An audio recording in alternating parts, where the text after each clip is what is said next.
মাত্র ৮০০ টাকাতে ডায়ালিসিস আর আল্ট্রাসোনোগ্রাফি ও এক্স-রে সম্পূর্ণ বিনামূল্যে। নিজের বিধায়ক তহবিলের অর্থ দিয়ে রাজারহাট নিউটাউন বিধানসভার মানুষের জন্য স্বাস্থ্য পরিষেবা উপহার দিলেন বিধায়ক তাপস চ্যাটার্জি। তার এমন উদ্যোগে উপকৃত হবেন রাজারহাট নিউটাউন বিধানসভার গর্ভবতী মায়েদের পাশাপাশি কিডনি রোগে আক্রান্ত মানুষগুলো বলে জানালেন মন্ত্রী চন্দ্রিমা ভট্টাচার্য। এদিন রাজারহাট নিউটাউন বিধানসভার রেকজুয়ানি গ্রামীণ হাসপাতালে আল্ট্রাসোনোগ্রাফি মেশিন ও নারায়ণপুরের বিদ্যাসাগর মাতৃসদনে ডায়ালিসিস মেশিনের পাশাপাশি এক্স-রে মেশিনের শুভ উদ্বোধন করলেন মন্ত্রী চন্দ্রিমা ভট্টাচার্য। প্রশংসা করলেন বিধায়ক তাপস চ্যাটার্জির। একটা আল্ট্রাসোনোগ্রাফির ব্যবস্থা করলেন বিধায়ক তাপস চ্যাটার্জির উদ্যোগে এটা সম্ভব হয়েছে এবং অবশ্যই আমরা আজকের এই জায়গা থেকে মাননীয় মুখ্যমন্ত্রীর প্রতি কৃতজ্ঞতা জানাই।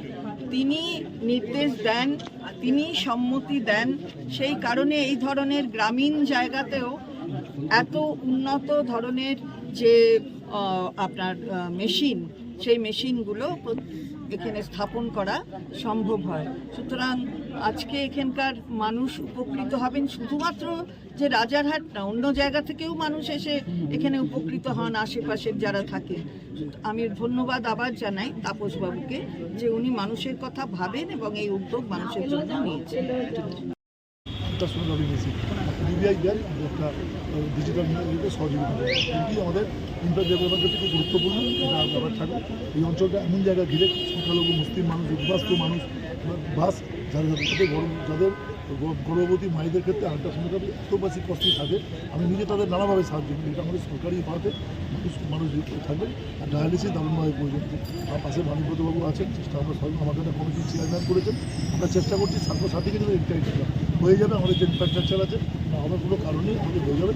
একটা সংস্থাও ডায়ালিসিস চালানোর জন্য পেয়েছেন এবং আস্তে আস্তে সেটা ইন্ট্রোডিউস করা যাবে। আমরা যে এটা উদ্বোধন করে মানুষের কাছে আসলে এখানে না ব্লকও আছে, আমরা এটা করবো। দুই জায়গায় আমার বিধানসভাতে দুটি আল্ট্রাসোনোগ্রাফি মেশিনের আমি সবার কাছে কথা প্রকাশ করছি, ধন্যবাদ জানাচ্ছি। সুন্দর হয় আমি এলাকার ছেলে এখান থেকে বড় হয়েছি, এটা আমার দায়িত্ব কর্তব্যের মধ্যে বড় নারায়ণপুরবাসীর কাছে এই হসপিটালটা কিন্তু একটা হসপিটাল, এটা আবেগ। এটা খুব সুন্দর পরিষেবা নিয়ে চলতো, কিন্তু কোভিডের পরে একটু পরিষেবাটা খারাপ হয়ে যায়। মানুষের এটা নিয়ে খুব কমপ্লেন ছিল যে এত সুন্দর হসপিটাল, কিন্তু কোভিডের পরে আস্তে আস্তে একটু প্রবলেম হচ্ছে। কিন্তু আমাদের বিধায়ক তিনি কিন্তু এত কড়া হাত এটাকে ধরে এবং সুন্দর পরিষেবা যাতে আবার চালু হয় তার জন্য এক্স-রে মেশিন, ইউএসজি মেশিন এবং ডায়ালিসিস মেশিন তিনি আজকে মন্ত্রী চন্দ্রিমা ভট্টাচার্যের হাত ধরে এবং আমাদের মেয়র মাননীয় কৃষি চক্রবর্তীর হাত ধরে তার শুভ উদ্বোধন করলেন। এবং আমি আশাবাদী যে এই তিনটি মেশিন এখানে সাধারণ অসহায় মানুষের কাজে আসবে এবং নারায়ণপুরবাসী সমৃদ্ধ হবে।